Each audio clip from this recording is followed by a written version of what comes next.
Mala Sudam Kumbha Vibodha Mudra Vidya Virajata Karavari Jatam Apara Karunya Sudamburashim Sri Sharadamba Pranatosmi Nityam.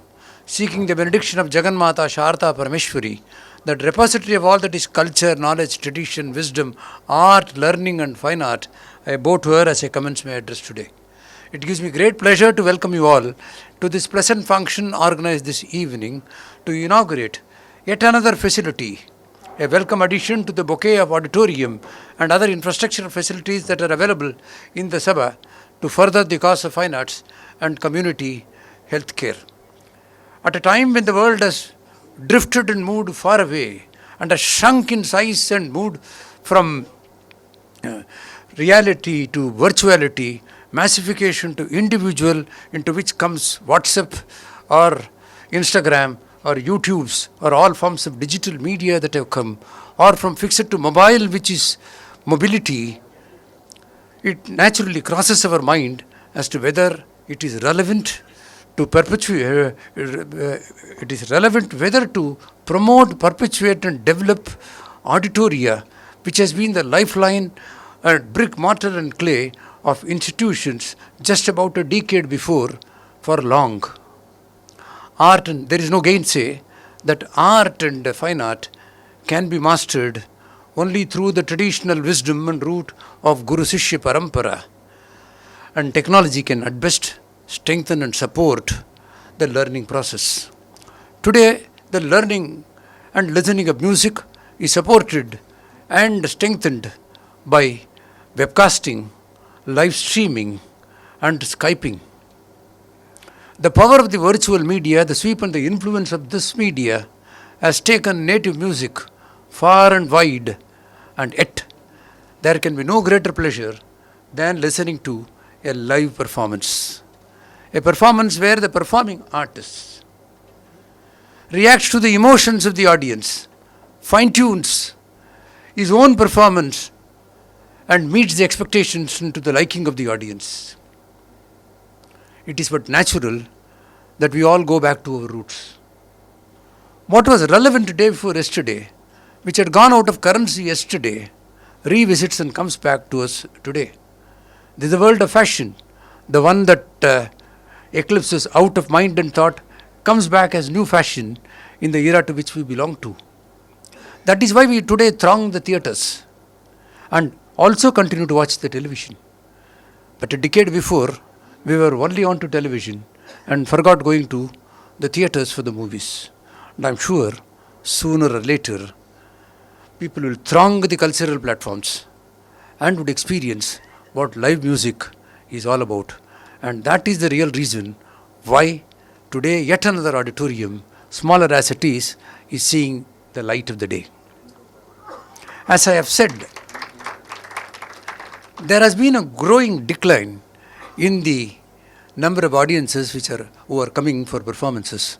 There are hundreds and thousands of reasons that justify a shift from what has been practiced in the past.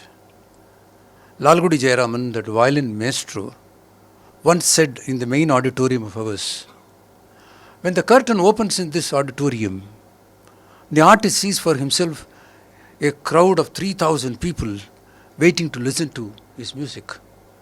And he said, and the audio video is also there, Gavir na adikyo. There will be goosebumps which will be running across the body stream. And then the artist will muster courage and say, Appa, there are 3,000 ambassadors of music today for me. Today is my day. Let me make it. And if I give a vintage classic, they shall carry it far and wide. And then he gets the energy to perform in this auditorium. It was not just for one single day. It used to be repeated the next day, because we had 6,000 strong membership those days and there were no televisions or any other forms of visual communication. So the artist to live his performance for 2 full days. From such a position, today young and performing artists, emerging as they are, attract at best a crowd of 200 to 300 people in the main auditorium. And in an auditorium in the ground floor which has a capacity of 1479, when you find that these 300 and odd people are dispersed wide across, they make very little impact on the performing artist. There is no motivation in him on the stage to feel like what Lalgudi said, that today let me make it a day. So there has always been a need for a compact auditorium, one that will fit the crowd for the artist who is performing. Then the artist will get a sense of feel that yes, I am performing before a packed auditorium and let me give my very best because they will carry my music, as Lalgudi said, far and wide. And that's again another reason why one more auditorium sees the light of the day today. As we inaugurate this auditorium today on the 22nd of June, there is no choice of days as far as the inaugurations are concerned. They always say, any day is a good day for a good deed. Na deshe, na kale, cha patre. Nothing is required when you do a good dhanam. It is equally so for doing a good act of giving a public facility. It was not as a matter of choice that we decided to have this function on this day. But then we certainly wanted that the members to experience this small auditoria, one more addition in this Sabha. So therefore we wanted the first program here to be the annual general meeting of the Sabha. The annual general meeting is scheduled tomorrow, and therefore we thought that we should inaugurate it before the first function is being held. And this has been the first opportunity that we have one day before to get it inaugurated. But then not all days are the same days. History has always defined days differently. And 22nd of June, if you roll back history, you will find is a day of great reckoning, a day where history has been made on several occasions at several points of time during the centuries that have flown by to this day today.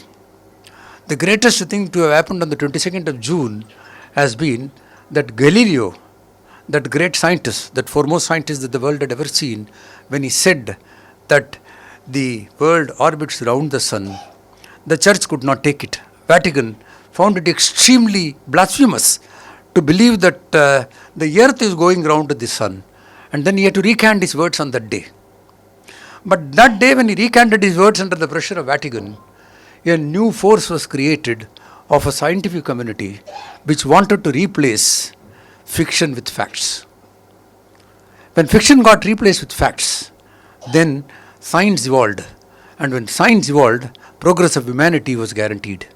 So if there is progress of humanity thanks to science and technology, the beginning was made on the 22nd of June in those days. In the year 1633 is exactly where the first event as far as what is current today had happened. Now today there is a cricket fever all along. People still switch their mobiles to find what the score is all about. The International Cricket Council is hosting the World Cup in cricket. But then 22nd of June has been extremely important as far as cricket is concerned. In the year 1814, the Lord's Ground, which is the Mecca of cricket, the first ever game of cricket was played between MCC and Hertfordshire on that day, on 22nd of June 1814. It was also on this day the father of cricket, the modern day cricket, W.G. Grace, batted for the first time in history with a bat made out of just wood. And a match went on till the ship came. Because there was nothing called as 5-day match or 4-day match or 2-day match. It will go on till the ship comes. Then from there you will go to Australia or wherever you have to go. The match will continue. And even in those days, the first match was for 9 days and the match ended in a draw. And W.G. Grace began his innings on the 22nd of June in that year. In 1874, lawn tennis was inaugurated. Lawn tennis as a game was inaugurated on the 22nd of June. So whether it is sports, whether it is progress of humanity through development of science, they have all taken place on this day. That's why there are some days which are far more important than other days. Though not consciously selected as a date for inauguration of this auditorium, yet I believe this day, which has coincidentally fallen into the inauguration of this auditorium, will be looked back in history several years later as one of the days for young and performing artists in the country who get a platform, compact as it is, to perform to a discerning audience who will be able to appreciate whatever art he or she would unfold in this auditorium. There are several firsts to this auditorium. In fact, there are so many facilities in this Sabha Not many of you would have seen how many facilities are there. Every corner there is a facility that has been created. But this auditorium has several firsts. This is the first one where a member of the Sabha has given the first initiative to support the effort to create such an auditorium. And this was the first time that the oldest member, not oldest in terms of age or anything, in terms of the currency of his membership over here, both as part of the Managing Council, Sri S.S. Rajan, has been over the last few years. Let me tell you, Rajan has not given any money specifically for this auditorium or anything, because he never believes that should be given for this or that. He believes that any activity that you roll out in this institution deserves the first contribution from him. He has no other issue. You announce a project, he keeps a checkbook ready and says, the first contribution, the Sri Ganesh, should come from me. So in acknowledgement of the contribution that Rajan has made over the years, and more particularly when we felt sad when his wife Vasanta passed away, we thought we should acknowledge with gratitude and appreciation the contribution of Rajan, and what better way to do than to have it in honor and memory of his wife, a plaque which will remind all of us that here was an inspiring lady who motivated her husband to contribute to all good causes. Because it is beyond him to believe that I could start a project in this institution without its first funding. Whatever be that funding, that he gives it across. I think it's a lesson for most of our members. It's not the size of your donation or how much comes out of your purse. It is that attitude to say that I also give. Even if it is 1 rupee, I'll make a beginning. With that, let me be the first man to put it across. That attitude will have a chain reaction, and any institution worth its name can grow even during torrid times, horrid times. It can grow despite the crowd. The second feature of this auditorium, which is the greatest highlight of this contribution, of this auditorium, is that a sister institution has deeming it fit to support this initiative of our Sabha. Institutions are never in competition. When competition is substituted by contribution, the outcome is celebration. And it is precisely that celebration that we are witnessing today. Fund of Fine Arts was initiated in the year 1989, at a time when the eastern suburbs of the city intensely felt the need to have an institution of fine arts. And there was a need to minister to the musical needs of the community which had come to reside in that place. It was the pioneering efforts of people like this who created an institution over there. For several long years, it addressed the needs of people in that area. But as demographic profile underwent a change, and you got Sabhas on either side, both in Ghatkopar and in Mulund, you find that people coming from Mulund or from Ghatkopar stopped. And people in Mandub also had moved away, putting pressure onto them. But it was the effort of people like Mrs. Shadri and several others who arrested the trend. In fact, the Bright School's compound, that playground compound, which is there where they used to host all their musical concerts, used to easily attract in those days 400 to 500 people at any time used to come. In fact, I have myself gone to preside over one of the annual functions of that institution. I remember that very vividly. That was 2006, as they said. That was the time when our Seshadri and our Raghu were honored and greeted at my hands by the Band of Fine Arts with Sevaratnam. Sangeeta Sevaratnam was given to one doyen of music and one sevak of music. And in 2006, I had done that.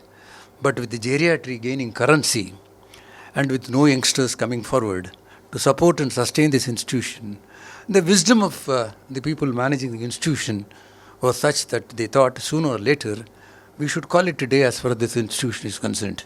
And all the resources that they had piled up over time with contribution from members and others, they thought there can be no better way than to give it an institution like the Shanmukhananda Fine Arts and Sangeeta Sabha. And in the process, Bandu Fine Arts Society will live through the Shanmukhananda Fine Arts and Sangeeta Sabha. Generations to come will believe that this is the greatest step ever have been taken in the history of institutions, that one institution in the same field as the other institution, goes forward to support that institution. I think we are beholden to all of you. It has been a great step forward in furthering the cause of art and fine arts in this country. Demise of one institution shall give rise to one more institution. Demise of one more institution may give rise to artists who will sustain this movement. And therefore, the perpetuation that you have thought about, the wisdom with which you have gone about doing that, is commendable and deserves to be remembered for days and days to come. Yet another thing which is for the first time happening in this new auditorium is that the very first performance in this platform, in this Vyasapita, will be done by a student of this institution, a disciple of Radha Nambudiri. When the main auditorium was inaugurated on the 22nd of August 1963, on that rainy day, the honors were reserved for Padma Vibhushan Ariyagudi Ramanuja Iyengar, who was received in a procession and brought, and he performed in a concert which has never been seen in the history of concerts. When Bharat Ratna M.S. Subbalakshmi Auditorium was inaugurated in the year 2006, it was the Andavan Swamigal, Ranga Ramanuja Mahadeshikan, who not only inaugurated the auditorium but also gave a performance that showed his prowess and skill in music, that he almost gave a full-length performance without accompanying artists. And the Vakshuddham and the Shariram that you could have seen, he was one of the greatest musicians from the saint community to have adorned the field of music. When the Padmaranga Auditorium was inaugurated, as Suri said, in the year 2009, the honors were reserved for T.M. Krishna. So each one of the facilities that we have created, we never had our own students coming and decorating the stage. And for the first time, Aditya Madhavan, who is also a M.S. Subbalakshmi Fellowship awardee, comes to give you a performance today from this auditorium. I am sure in the days ahead he will go places, because if this is the chosen pursuit of his in the years ahead, this Vyasapita will bless him and take him forward in the years ahead. For the first time now, sound will become melodic. When sound becomes melodic, the swara, which is the sound, soon will graduate to Ishvara. The Nartana, the dance that would be performed, becomes the Paramatman.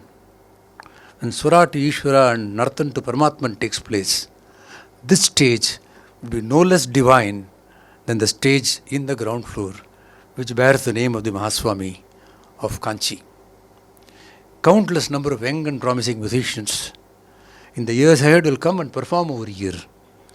And several Mahavidwans and Mahavidushis of later years, who will be there when we would not be around, will feel blessed to say that they commenced their innings, or in the early part of their innings, they performed in this auditorium.